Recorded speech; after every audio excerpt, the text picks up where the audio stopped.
Middle east में पिछले एक महीने से ज्यादा वक्त से तनाव बना हुआ है और भले ही अमेरिका और ईरान के बीच 2 हफ्तों का सीज फायर हो गया हो, लेकिन खतरा पूरी तरीके से नहीं टला। इस जंग ने वैश्विक ऊर्जा बाजार को हिला कर रख दिया था और तेल की सप्लाई पर बड़ा संकट खड़ा कर दिया था। ऐसे में भारत ने एक बड़ा कदम उठाया है और 7 साल से ज्यादा वक्त बाद फिर से ईरान से कच्चे तेल का आयात शुरू कर दिया। मई 2019 के बाद पहली बार भारत ईरान से तेल खरीद रहा है। रिपोर्ट्स की माने तो सरकारी कंपनी इंडियन ऑयल कॉर्प ने ईरानी कच्चे तेल का कार्गो खरीदा है, जो अब भारत की ओर बढ़ रहा है और इस हफ्ते की आखिर तक देश के पूर्वी तट पर पहुंचने की उम्मीद है। यह कार्गो जया नाम के एक बड़े क्रूड कुरियर पर लदा हुआ है, जो फिलहाल समुद्र के रास्ते भारत की ओर आ रहा है। दरअसल अमेरिका ने ईरान पर लगे तेल प्रतिबंधों में अस्थायी ढील दी है ताकि वैश्विक सप्लाई में आई कमी को दूर किया जा सके। इसी मौके का फायदा उठाते हुए भारत ने ईरान से तेल खरीदने का फैसला किया। बताया जा रहा है कि भारतीय रिफाइनरियों को भुगतान करने में भी कोई दिक्कत नहीं हो रही है, जिससे इस डील को तेजी से पूरा किया जा रहा है। भारत दुनिया का तीसरा सबसे बड़ा कच्चा तेल आयातक है और खाड़ी क्षेत्र में बढ़ते तनाव का सीधा असर उसकी ऊर्जा सुरक्षा पर पड़ता है। स्ट्रेट ऑफ होर्मुज, जहां से दुनिया के 20% कच्चे तेल की सप्लाई गुजरती है, इस जंग के दौरान सबसे बड़ा चिंता का विषय बन चुका था। अगर यह रास्ता बंद होता तो भारत समेत कई देशों के लिए बड़ा संकट खड़ा हो सकता है। इस पूरे घटनाक्रम के बीच वैश्विक बाजारों में भी भारी उतार चढ़ाव देखने को मिला। सीज फायर की घोषणा के बाद कच्चे तेल की कीमतों में तेजी के साथ गिरावट देखी गई। एमसीएक्स पर कच्चे तेल का भाव करीब 18% टूटकर 8,775 रुपए प्रति बैरल तक पहुंच गया, जो हाल के रिकॉर्ड हाई स्तर से बड़ी गिरावट मानी जा रही है। यानी साफ है कि यह जंग सिर्फ सैन्य टकराव तक सीमित नहीं, बल्कि इसका असर सीधे वैश्विक अर्थव्यवस्थाओं और ऊर्जा बाजार पर पड़ा है। अब जब भारत ने ईरान से फिर से तेल आयात शुरू किया, तो यह कदम उसकी ऊर्जा सुरक्षा को मजबूत करने के साथ बाजार में स्थिरता लाने में अहम भूमिका निभा सकता है। हालांकि बड़ा सवाल अभी भी यही है, क्या यह सीज फायर टिकेगा या फिर एक बार फिर तनाव बढ़ेगा? क्योंकि अगर हालात दोबारा बिगड़े तो सबसे पहले असर फिर से तेल बाजार और आम लोगों की जेब पर पड़ेगा। गौरतलब है कि लगातार लेबनान में इजराइल से हवाई हमले जारी हैं। लेबनान में एक साथ 100 से ज्यादा हवाई हमले हाल फिलहाल के घंटों में दर्ज की गई है, जिसके बाद सवाल ये उठने लगे कि क्या ईरान चुप रहेगा या फिर लेबनान के लिए एक बार फिर से वो खुलकर मैदान में लौट आएगा। गौरतलब है कि सीज फायर के ऐलान में जब बताया गया कि लेबनान में भी इजराइल हमले नहीं करेगा, उसके बाद नेतन्याहू ने साफ तौर पर इस बात से इनकार कर दिया और उन्होंने कहा लेबनान में कोई सीज फायर नहीं हुआ है और तभी से इजराइल एयरफोर्स लगातार हमले कर रही है और फिर से सीज फायर टूटने की संभावनाएं बढ़ती जा रही हैं।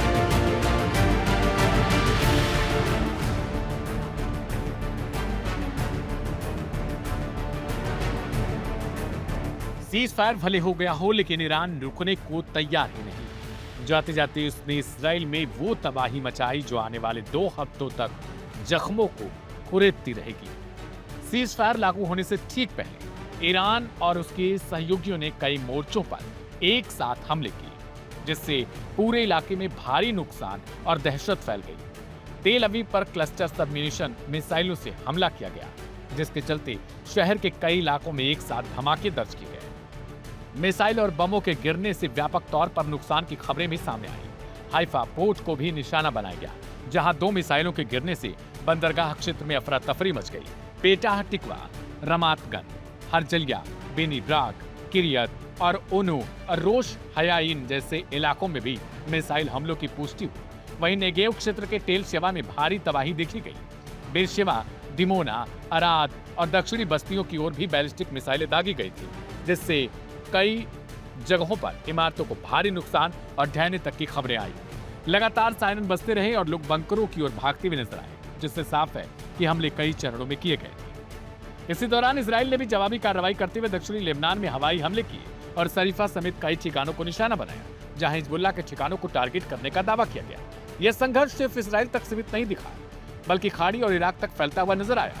रिपोर्ट्स के मुताबिक ईरान और उसके सहयोगियों ने अमेरिका और उसके सहयोगी देशों के ठिकानों को भी निशाना बनाया, जिससे बहरीन, कुवैत, यूएई और कतर, सऊदी अरब में धमाकों की खबरें सामने आई। सऊदी अरब के प्रिंस सुल्तान एयरबेस और जॉर्डन के मुआफिक सॉल्टी एयरबेस के आसपास भी खतरे की स्थिति बनी रही। इराक में बगदाद के कैंप विक्ट्री और एरबिल के अमेरिकी ठिकानों को भी बार बार हमले किए गए। हालांकि कई हमलों को एयर डिफेंस सिस्टम ने हवा में रोकने का दावा किया।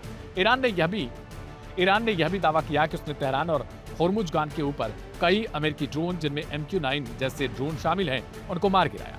इसके साथ ही औद्योगिक और रणनीतिक ठिकानों को भी निशाना बनाए जाने की खबरें हैं। ईरान के इराक और मशहर में हमलों के बाद नुकसान की सूचना है, जबकि यूएई की हमशन गैस फील्ड में आग लगने की खबर सामने आई। कुर्दिस्तान क्षेत्र के सुलेमानी में भी धमाकों की आवाजें सुनी गई। यानी साफ है कि सीज फायर से ठीक पहले ये जंग अपनी चरम पर पहुंच चुकी थी और हर मोर्चे पर हमले किए गए। और फिर अचानक हालात बदलते हैं। ईरान के सर्वोच्च नेता मुस्तफा खामेनेई ने सेना को गोलीबारी रोकने का निर्देश दिया। अमेरिका और ईरान के बीच 2 हफ्तों के सीज फायर पर सहमति बनी और इजराइल ने भी युद्ध रोकने पर हामी भर दी। अमेरिकी राष्ट्रपति ट्रंप की ओर से दी गई डेडलाइन खत्म होने से ठीक पहले यह फैसला लिया गया, जिससे फिलहाल हालात पर ब्रेक लग चुका है। लेकिन सबसे बड़ा सवाल यही घूम रहा है, क्या ये वास्तव में सीज फायर है या फिर सिर्फ 2 हफ्ते की मोहलत ली गई है, वो भी होर्मुज को खाली करवाने के लिए? क्योंकि खबरें ऐसी भी हैं कि डोनाल्ड ट्रंप या फिर अमेरिका इस बार फिर से युद्ध में लौट सकते हैं, जो कि इतिहास गवाह है। सीज फायर कभी खाड़ी में सीज फायर था ही नहीं।